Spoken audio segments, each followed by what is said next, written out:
Oxidation number जिससे निकालते नहीं बन रहा है, आज मैं गारंटेड कहता हूं कि आपसे निकालते आने लगेगा। कोई भी आपके पास कंपाउंड हो, जैसे मान लीजिए H2SO4 है, उसमें सल्फर का ऑक्सीकरण संख्या निकालना है तो आप लोग आज निकालना सीख जाओगे। वैसे ये 11th का सिलेबस है, 11th में ऑक्सीकरण संख्या रहता है, उसमें डिटेल्स में पढ़ाया जाता है। लेकिन बच्चों 12th क्लास में भी ऑक्सीकरण संख्या से ऑब्जेक्टिव क्वेश्चन कई बार पूछा गया है। तो चलिए सबसे पहले यहाँ पर हम ऑक्सीकरण संख्या की परिभाषा की बात करें कि किसी यौगिक या आयन के अंतर्गत स्थित किसी परमाणु या ऑक्सीकरण अंक वह आवेश है जो उस परमाणु को स्वेच्छा पूर्वक तथा कुछ कल्पित नियमों के आधार पर दिया जाता है। कुल मिलाकर के मान लीजिए हमारे पास एक कंपाउंड है और कंपाउंड में एक ऐसे एलिमेंट्स की बात करें जिसका ऑक्सीकरण संख्या निकालना है, तो उसकी जो ऑक्सीकरण संख्या उस पर उपस्थित आवेश का मान है, यानी कितना आवेश है, अर्थात उसके साथ कितने मूल परमाणु जुड़े हुए हैं और भी या आयन जुड़े हुए हैं, कितना इलेक्ट्रॉन का आदान प्रदान कर रहा है, वो उसका ऑक्सीकरण संख्या होता है। यहाँ पर दूसरी परिभाषा भी है कि ऑक्सीकरण अंक मूल परमाणु के सापेक्ष अणु या आयन में जुड़े परमाणु पर इलेक्ट्रॉन नियंत्रण की माप है। मतलब जैसे मैं बात करता हूं कि H2SO4 में ये जो आपका सल्फर है इसका ऑक्सीकरण संख्या निकालो, तो इसकी जो ऑक्सीकरण संख्या इस पर उपस्थित आवेश की संख्या है, यानी इस पर कितने भी मतलब जो सल्फर है उसमें कितने आवेश है, या कि इसके साथ जो परमाणु जुड़े हुए हैं तो इलेक्ट्रॉन स्थानांतरण करता है, कितने इलेक्ट्रॉनों का साझा करता है वो, या इलेक्ट्रॉन साझा करके जो बंध बनाने की क्षमता है उसको पूरा करता है, तो उसी की संख्या आपकी ऑक्सीकरण संख्या कहला जाती है। कुल मिलाकर के एक कल्पित मान है। ऑक्सीकरण संख्या शून्य भी हो सकता है, धनात्मक भी हो सकता है और ऋणात्मक भी हो सकता है। जैसे कुछ लोगों को डाउट रहता है कि संयोजकता और ऑक्सीकरण संख्या में क्या डिफरेंस है, तो ऑक्सीकरण संख्या एक आवेश है, वो धनात्मक भी हो सकता है, ऋणात्मक भी हो सकता है। जैसे कोई इलेक्ट्रॉन दे रहा है तो उस पर धनात्मक आवेश आ जाता है, यदि इलेक्ट्रॉन ले रहा है तो ऋणात्मक आवेश आ जाता है। लेकिन जो आपकी संयोजकता होती है मूल रूप से इलेक्ट्रॉनों की साझा करने की क्षमता होती है, यानी कितना बंध बना रहा है उसकी संख्या वो संयोजकता कहला जाती है। लेकिन ऑक्सीकरण संख्या में बच्चों क्या होता है कि कितना इलेक्ट्रॉन लेता है या कितना इलेक्ट्रॉन देता है उसके आधार पर उस पर आवेश का निर्धारण होता है। जैसे क्लोरीन जो है आपका एक इलेक्ट्रॉन लेता है तो Cl1 नेगेटिव होता है, इसलिए उसका ऑक्सीकरण संख्या 1 होता है। हाइड्रोजन हमेशा एक इलेक्ट्रॉन देता है, इसलिए उसका ऑक्सीकरण संख्या हमेशा 1 होता है, क्योंकि उन्हीं के आधार पर हम यहाँ पर ऑक्सीकरण संख्या निकालेंगे ना बच्चों। तो ऑक्सीकरण संख्या एक प्रकार से परमाणु पर उपस्थित या स्वेच्छापूर्वक कह सकते हैं या कल्पित नियमों के आधार पर एक आवेश की संख्या है, यानी किसी परमाणु पर कितने आवेश है उसकी संख्या वो ऑक्सीकरण संख्या कहला जाती है। परिभाषा माइंड में बैठना चाहिए, नहीं तो कंफ्यूजन कभी दूर नहीं होता। 1 से 2 बार परिभाषा देखो, ठीक है। मूल रूप से यहां से बच्चों क्वेश्चन ऐसे पूछा जाता है कि इस यौगिक में इस परमाणु का ऑक्सीकरण संख्या निकालो। जैसे पहला यहां पर मैं आपको दे रहा हूं, पहला देखिएगा, ठीक है बच्चों। H2SO4 में सल्फर का ऑक्सीडेशन नंबर बताओ भाई, ऑक्सीडेशन नंबर देखिएगा। बहुत ही सिंपल है बच्चों। सबसे पहले इतना ध्यान ये रखना होगा कि कोई भी कंपाउंड है यदि उसमें आयन नहीं है तो इसका टोटल ऑक्सीडेशन नंबर 0 के बराबर होता है। अब मैंने आपको कहा हाइड्रोजन 2 हाइड्रोजन है और एक हाइड्रोजन की ऑक्सीकरण संख्या +1 होती है बच्चों। हमको किसका निकालना है, सल्फर का, तो X रखा हमने। ऑक्सीजन 4 ऑक्सीजन है और एक ऑक्सीजन का ऑक्सीकरण संख्या -2, क्योंकि 2 इलेक्ट्रॉन लेने की क्षमता है, 2 इलेक्ट्रॉन ग्रहण कर सकता है, -2 इसकी ऑक्सीडेशन नंबर है। और टोटल होता है बच्चों कितना, 0। इसको कैलकुलेट करो, 2 1 कम 2 धन X, 4 दूना 8 बराबर 0। तो बच्चों कितना निकल कर आएगा देख लो आप, 8 में 2 घट जाएगा तो X - 6 बराबर 0। तो कुल मिलाकर के X बराबर आपका 6 आ गया। ये इसका ऑक्सीकरण संख्या निकल कर आ गई, यानी ऑक्सीकरण संख्या +6 हो गया। क्या हो गया बच्चों, ऑक्सीकरण संख्या ऑक्सीकरण अंक +6 हो गया। धनात्मक ऋणात्मक भी हो सकता है और शून्य भी हो सकता है, ध्यान रखना। कोई दिक्कत तो नहीं है। मतलब ये आपका H2SO4 था, इसमें हमने सल्फर का मान निकाल दिया। कुल मिलाकर के इसमें 6 आयन है और धनात्मक है, इसका मतलब ये इलेक्ट्रॉन दे रखा है ना, ग्रहण नहीं किया, इलेक्ट्रॉन दिया है। ये चीज ये प्रदर्शित कर रहा है। हम कई सारे एग्जाम्पल लेकर चलेंगे ताकि आप लोगों को डाउट ना रहे। लेकिन ध्यान रखते चलना भाई, हाइड्रोजन का मैंने ऑक्सीकरण संख्या 1 बताया, हर जगह 1 ही रखना है। ऑक्सीजन का -2 होता है तो हर जगह -2 ही रखना है। जैसे हम बात करते हैं Na2H2O3 में, ठीक है, सल्फर का ऑक्सीडेशन नंबर, ठीक है बच्चों, बताना है सल्फर का ऑक्सीडेशन नंबर। यूं आसानी से बन जाएगा। जैसे आपका पहला समूह होता है उसमें हाइड्रोजन और सोडियम दोनों होते हैं, इसलिए आपका जो पहला समूह है, आवर्त सारणी आप पढ़ते हो बच्चों, तो समूह 1, समूह 2, समूह 3 इस तरीके से पढ़ते हो। तो पहला समूह में जो भी एलिमेंट्स होगा उसका आपका एक ही ऑक्सीकरण संख्या होता है। तो 2 सोडियम है, इसका एक ऑक्सीकरण संख्या हो गया। 2 सल्फर है तो 2x कर दिया मैंने। ऑक्सीजन की संख्या 3 है और एक ऑक्सीजन का ऑक्सीकरण संख्या -2। इक्वल में तो 0 करके ही हम निकालेंगे। किसी भी कंपाउंड में यदि आयंस नहीं है, मतलब प्लस माइनस इसमें घात में नहीं है, तो टोटल ऑक्सीकरण संख्या बच्चों आपका 0 होता है। तो 2 1 कम 2 धन 2x और 3 दूना 6 बराबर 0। 6 में 2 घटा दो बच्चों तो आपका हो जाएगा 4 बराबर 0।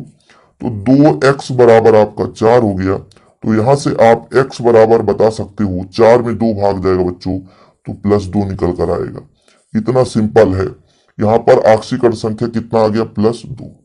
बनेगा कि नहीं बनेगा बच्चों, मैं कई सारे यौगिक लेकर चलूंगा, एक में नहीं कि अब 2 ही बता दिया काम खत्म हो गया, 8-10 कम से कम, ताकि आप लोगों को दिक्कत ना होगी। ये कई बार पहले पूछा जाता था कि MnO4 में Mn का ऑक्सीडेशन नंबर, ऑक्सीडेशन नंबर, ठीक है बच्चों।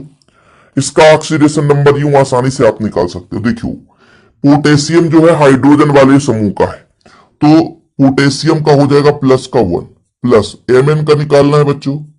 ऑक्सीजन 4 है और ऑक्सीजन का -2। अब तो याद हो गया होगा ना यार, पोटेशियम का भी याद हो गया होगा, सोडियम का भी हो गया, हाइड्रोजन का, ऑक्सीजन का भी हो गया याद। टोटल में 0 करना है।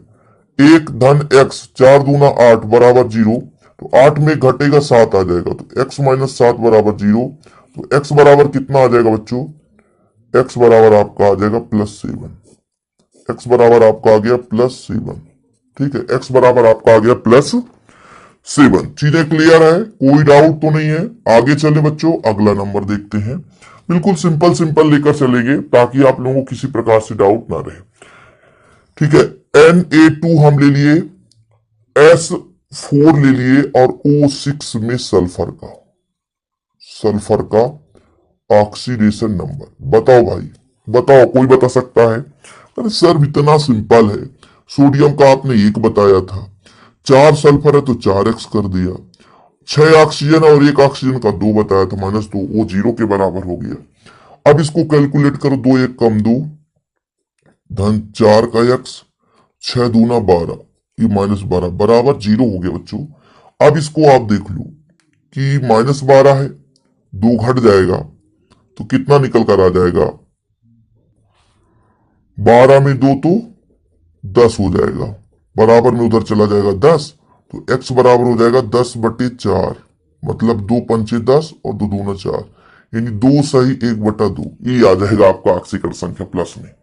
कोई जरूरी नहीं रहता कि भाई शायद मिश्र भिन्न नहीं हो सकता, कोई भी हो सकता है। ये इसकी सहभागिता बताता है, कितना सहभागिता दर्शा रहा है। इसके बाद अगले नंबर की बात करें बच्चों, Cr2O7 2 निगेटिव है, इस बार आयन में है, में क्रोमियम का ऑक्सीडेशन नंबर बताना है क्रोमियम का। कौन बताएगा भाई? देखिए, क्रोमियम का निकालना है, 2 क्रोमियम है तो 2x कर लेंगे बच्चों। ऑक्सीजन 7 ऑक्सीजन और 1 ऑक्सीजन का -2, इस बार हम 0 नहीं कर सकते हैं, जानते हैं क्यों? क्योंकि यहाँ पे इसका आवेश दे रखा है -2, तो ये -2 इधर रखेंगे, तो 2x 7 दूनी 14 बराबर -2, इधर जाएगा तो प्लस में हो जाएगा बच्चों, तो 2x बराबर 14 - 2, तो आपका आ जाएगा 2x बराबर 14 में 2 घटा दो 12 आ जाएगा, x बराबर आपका +6 आ जाएगा, ठीक है। कितना आ गया बच्चों, +6। क्या आ गया, +6। कितना भी लंबा चौड़ा हो आप आसानी से निकाल सकते हो, ठीक है, कितना भी लंबा चौड़ा हो बच्चों। चलिए अगला नंबर है आपका NH4 पॉजिटिव में नाइट्रोजन का ऑक्सीडेशन नंबर बताना है। यूं आसानी से बता दो, नाइट्रोजन का निकालना है, एक्स करो, 4 हाइड्रोजन बच्चों, एक हाइड्रोजन का आपका एक होता है, प्लस में यहाँ पे एक है, यानी प्लस है ना, तो प्लस आपका एक है, तो बराबर में प्लस एक रखना पड़ेगा, क्योंकि आयन से यदि है किसी भी यौगिक में तो आयन को बराबर में लिख करके सॉल्व करना है। तो एक्स बराबर हो जाएगा बच्चों, एक है, ये प्लस का 4 इधर जाएगा तो माइनस का आ जाएगा -3, तो यहाँ पर आपका ऑक्सीडेशन नंबर आ गया -3, क्योंकि ऋणात्मक भी हो सकता है, धनात्मक भी हो सकता है और शून्य भी हो सकता है। धनात्मक, ऋणात्मक, शून्य सब कुछ हो सकता है, इसलिए आप लोग परेशान मत होना कि सर ये कैसे आने लग गया। एक बढ़िया लंबा चौड़ा है NH4 का होल ट्वाइस Cr2O7 में क्रोमियम का, ठीक है, ऑक्सीडेशन नंबर। बच्चों यहां पर जो NH4 है ये अमोनिया है, ठीक है, अमोनियम, ठीक है। जैसे NH3 आप लोग पढ़ते हो बच्चों, तो वो अमोनिया NH3 होता है, लेकिन NH4 जब होता है तो अमोनियम आयन हो जाता है। NH4 NH3 अमोनिया होता है, NH4 पॉजिटिव होता है और 1 पॉजिटिव होता है अमोनियम आयन का। NH4 आयन का 1 पॉजिटिव होता है, 2 है इसलिए 2 गुणा 1 कर दिया, क्रोमियम 2 है तो 2x कर दिया, ऑक्सीजन का होता है -2 और 7 ऑक्सीजन है बच्चों, इक्वल में करेंगे 0, 2 1 कम 2 धन 2x, 7 दूनी 14 बराबर 0, 2x -12 बराबर 0, तो 2x बराबर 12, तो x बराबर बच्चों 12/2 मतलब +6 आ जाएगा। कितना आ जाएगा? +6, +6। बहुत सारे यौगिक हैं, उपसंयोजी यौगिक का ऑक्सीकरण संख्या यहाँ पर निकालना नहीं सिखाएंगे, ठीक है। जानते हैं क्यों? क्योंकि उपसंयोजी यौगिक का चैप्टर 12th में अलग है, इसलिए वहां पे फिर हम उपसंयोजी यौगिक का ऑक्सीकरण संख्या निकालना आपको सिखाएंगे। तो अभी आप फिलहाल यहाँ पे ऐसे यौगिक का ऑक्सीकरण संख्या निकालो जो कि आपसे आसानी से बन जाए। KClO3 में क्लोरीन का, ठीक है बच्चों, क्लोरीन का ऑक्सीकरण संख्या निकालो। यूं आसानी से निकाल सकते हो, जैसे मैंने कहा था हाइड्रोजन का +1 है ना, सोडियम का +1, तो पोटेशियम उसी समूह में आता है, तो पोटेशियम का 1 हो गया। क्लोरीन का निकालना है बच्चों, 3 ऑक्सीजन है और 1 ऑक्सीजन का होता है -2 इक्वल 0, तो 1 धन x 3 दूना 6 बराबर 0, तो x -5 बराबर 0, भाई 6 में कट जाएगा तो x बराबर आपका आ गया +5। बताओ नहीं बनेगा क्या? इतना आसान नहीं बनेगा भाई, यूं आसानी से बन जाएगा। ऐसे आप लोग अगला नंबर बता दो, HClO4 में क्लोरीन का, तो कहो कि सर हाइड्रोजन का 1, क्लोरीन का x और 4 ऑक्सीजन है और -2 होता है, ऑक्सीजन का -2, तो 1 धन x -8 बराबर 0, 8 में घट जाएगा 7, +7 पक्षांतर हो जाएगा। तो यूं आसानी से, मतलब जितना प्रैक्टिस करोगे उतना ही जल्दी से आपसे बनेगा। ये प्रैक्टिस के ऊपर होता है बच्चों, कितना प्रैक्टिस कर रहे हो आप लोग, ठीक है, कितना प्रैक्टिस कर रहे हो। जैसे मैंने कहा HPO3 2 नेगेटिव में P का ऑक्सीकरण संख्या, तो कहोगे सर H का 1, P का x और 2 -3 ऑक्सीजन है और 1 ऑक्सीजन का -2, आयन है ना बच्चों, इसलिए -2 इधर लिखना पड़ेगा। 1 धन x 3 दूना 6 बराबर -2, तो 6 में 1 घट जाएगा तो 5 बराबर -2, x बराबर इधर प्लस हो जाएगा तो आपका x बराबर कितना आ गया बच्चों? +3। बताओ यार, किससे नहीं बनेगा ऑक्सीकरण संख्या? किससे नहीं बनेगा? कोई भी बच्चा आसानी से कर लेगा, कोई डाउट नहीं रहना चाहिए, ठीक है। बनेगा ना बच्चों? एक बढ़िया देता हूं, इसका बताओ, C12H22O11 में कार्बन का ऑक्सीकरण संख्या बताओ जरा, कार्बन का ऑक्सीकरण संख्या।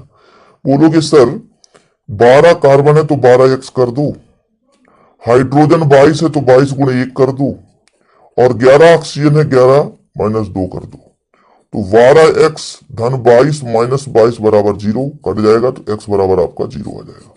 तो एक ऐसा यौगिक मिल गया जिसका ऑक्सीकरण संख्या 0 भी आ जाता है। तो आप इस तरीके से कोई भी यौगिक है उसका ऑक्सीकरण संख्या निकाल सकते हो, और हम जब भी जरूरत पड़ेगा तो और भी आक्सीकरण संख्या पर वीडियो प्रोवाइड कर देंगे। किसी भी क्लास में, चाहे 11th में, 12th में, ग्रेजुएशन लेवल में, सब में काम आता है ये। और यही कंसेप्ट रहता है यौगिक में किसी भी एलिमेंट्स का आक्सीकरण संख्या निकालने के लिए। यूं उम्मीद करता हूं बच्चों की आसानी से आपको समझ में आया होगा। वीडियो पसंद आया तो लाइक करके शेयर कर दें। यदि आपको